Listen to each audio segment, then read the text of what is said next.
Yesterday I was out of the area for work and I came across a local flea market that I decided to check out. And while I was there, I purchased a few things that caught my interest, and I thought these would make for an interesting video. So I'll go ahead and get everything out of the bag here and show you what all I got. So here's everything out of the bag, and this first bundle of cars here actually came from one vendor, and these were the cars that were in the bag originally. I also picked up this Toby from another vendor, and surprisingly I actually found this ERTL Emily from another vendor at this show. But I want to focus on this group of cards here first. The first one we'll look at is this bus, and this is actually a Matchbox number 5 Routemaster bus made by Lesney in England in, I believe, either the 50s or 60s. It's basically vintage Matchbox. And this is actually the second one of these I have in my collection. You can see this one here, it's definitely seen some play. It's got a lot of chipping going on all over it. It's also missing the decals. This came with either, I think, viscostatic or long life BP decals. You know, those are just completely gone. But overall, the condition of this, I'd say, at least in terms of being all here, it's good because nothing's broken off of it. But yeah, definitely has seen some play. You can see there's a paper or something stuck inside this. I have no idea what that is. But give me a minute here and I'll show you the other one of these I have. And just like that, I've dropped the other bus I had in my collection on the turntable to put up next to the one I just got in. And you can see this one too does have issues. It's bent in places. The decals are just about gone on it. But like the other one, you know, it shows its age. It's definitely seen a lot of play, and something that I've seen people bring up numerous times, just how well these older Matchbox cars have stayed together over the years. And another thing to note is just how much time and care Lesney put into these castings to make them look as good as they do. But you know, I don't mind having another one of these in my collection. Like I said, they came out in two themes, either this viscostatic one like you have here, or the other one that I mentioned. And I do have one other bus I can put up next to this. Now this here is the number 65 Routemaster bus, and this was actually a gift from Charlie over in Oregon, so it's one of the special pieces in my collection. But you can see up next to the Routemaster bus, it is a little bit smaller, but definitely in better condition. This bus here seems to have better paint. The decals are almost, you know, pristine, but I do believe there is something up top here that is missing on this. And once again, looking at these buses and the castings, it's just, again, Lesney put a lot of care into these, and it's something that you just don't see in the modern day Matchbox cars that Mattel makes now. This was another nice find, and it's another vintage Matchbox, and it's the number 26 GMC tipper truck. And this is a really nice piece because it has quite a few moving parts on it. You'll notice here that the cab actually tilts forward and reveals the engine underneath, and that is very nicely detailed, at least for, you know, what it is.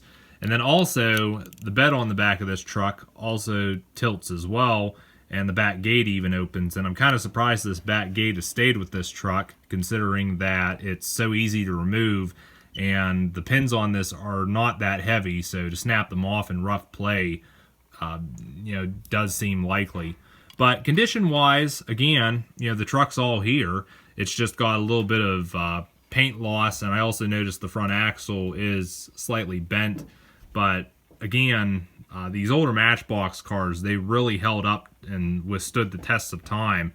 And just, again, the castings on these are really nice, and the amount of detail that Lesney put into these is just astonishing. This may come as a surprise to some, but I think out of everything I picked up yesterday, this truck has to be my favorite. Again, just because of all the moving parts it has on it and the amount of detail that was afforded to this, especially for the time period that it comes from. And you're definitely not going to see this from the newer Matchbox cars you can get these days. And if anyone's wondering what got me into the older Lesney Matchbox stuff, it would definitely have to be the YouTuber Marty's Matchbox Makeovers, because I came across his channel a couple years ago, and it just brought back memories to when I remember seeing these in my childhood. But of course, I never grew up having any of these for myself, and needless to say, I definitely feel like I missed out. While I was at the dollar store today, I picked up a few Matchbox cars that caught my interest, And as you can see, these all look really nice, but they're definitely not like what we had 50 plus years ago. And as the old saying goes, they definitely don't make them like they used to. Now these two pieces are a curious find, and they came in the bag with those Matchbox cars that I showed, and there's no markings on these other than it says made in Western Germany on the back. But condition, well, you can see these definitely aren't pristine. They've got nicks and scratches in the paint. They're rusted. They look to be somewhat faded in spots. And I can actually show you here that these cars, they're made of tin, and they've got like metal rollers underneath them. You can just see all the rust in there and what have you. And unfortunately, I've not been able to connect these with a manufacturer or a manufacturing date. I've looked online. Everything's just written in a foreign language, so I can't really, pick out a manufacturer. I have found there was one listing that showed the yellow car on eBay. That sold for like $5, but then I came across another listing for this car on another site, and apparently that sold for 150 pounds, but it had another car with it. So I don't really know, again, who manufactures these or what they're worth or when they were manufactured. But like I said, they are a curious find, though. And here's our good friend Toby. Now, this is a Take-Along Toby. It's 2002 learning curve, so as of this year, that makes this 20 years old. And when considering the age of this thing, the condition really doesn't seem that bad. I mean, it does have a couple paint chips, a little dusty and dirty in places, but it's all here.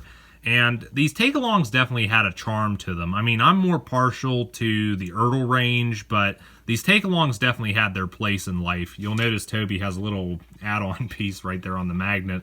I actually didn't notice that until after I purchased this. But funny enough, I almost didn't get Toby. I saw a vendor had him in a box full of like chains and other miscellaneous hardware. And because I really didn't feel I needed this, I just skipped over it. But after walking around the flea market and not really finding anything else that caught my interest, I decided to go back to the vendor and see if how much Toby was, which at $1, I felt it was well worth getting at that price. There was another vendor who had a Take-Along Salty, but it was kind of chipped up, and I really didn't feel it was something I needed. So, I just got Toby here and took him home with me. The last little treasure I picked up was this ERTL Emily from Theodore Tugboat, and this was something I was really surprised to find. Was not expecting to find one of these at a flea market, but when I did, I got really excited, and I knew I had to have this because being that I've recently completed my ERTL Thomas and Friends collection, I've set myself a challenge now to collect all the Theodore Tugboat characters that ERTL made. And to be honest with you, I was expecting Carla to be the first one I'd get just because she seems to be the most common. But when I first saw this Emily, I knew I had to have it. And I mean, I only paid $2 for it, as you can see by the price tag right there. And Emily is in overall pretty good condition. There is some chipping a little bit on the top right here and along the sides here. You can just see a chip right there on the rope. And there's also a small chip on the back. And of course, this does have some dirt all over it. But, that's easily to clean up. I could probably touch up the paint without too much work. I also noticed, going back on the bottom here, you probably can't see, but there is a little bit of rust on like the axles and the screw up there. I'm guessing somebody must have tried to put this in the water at one point in time, but of course, these are mostly, the hulls are die cast, so obviously they're going to sink. They're not going to float. Because I don't have any other Theodore Tugboat models here, I really can't do a comparison of Emily up against the other characters. However, I do have models of ERTL's 10 Cents and Sunshine from Tugs, and I do have to wonder if when ERTL was designing their Theodore Tugboat range, did they look back at their Tugs range and ask themselves, how can we improve upon the design, mainly in regards to the shape of the hull? Because you'll notice with 10 Cents and Sunshine, their hulls are more rounded, and they've got this flat spot on the bottom so they can sit as they are or be skidded along a surface, whereas the Theodore Tugboat stuff, the hulls on these are flat and they've got wheels on them so they can roll. So I'm kind of wondering if ERTL, when they were designing their Theodore Tugboat range, that they looked back and thought, hey, we've done boats before, how can we improve upon that? And, they went with what we have here now. I'd be curious to hear your guys' thoughts on that theory and as to which of these designs you prefer. So there's one more look at my flea market finds. And I have to admit, I think I got some really great treasures here. Of course, I'm always going to be happy to find more of these older Lesney Matchbox cars. And also glad that I have this ERTL Emily to kickstart my ERTL Theodore Tugboat collection. And I think if you can find one of these Take-Along Tobys in this condition, that's probably an achievement as well. But I only paid $8 for everything you see here. The pack of Matchbox cars and those two tin ones, that was $5 there. Emily, of course, was $2, and Toby was just $1. But I think I'm going to end the video here. Feel free to let me know your thoughts on these treasures in the comments down below. And I will see you guys in the next video.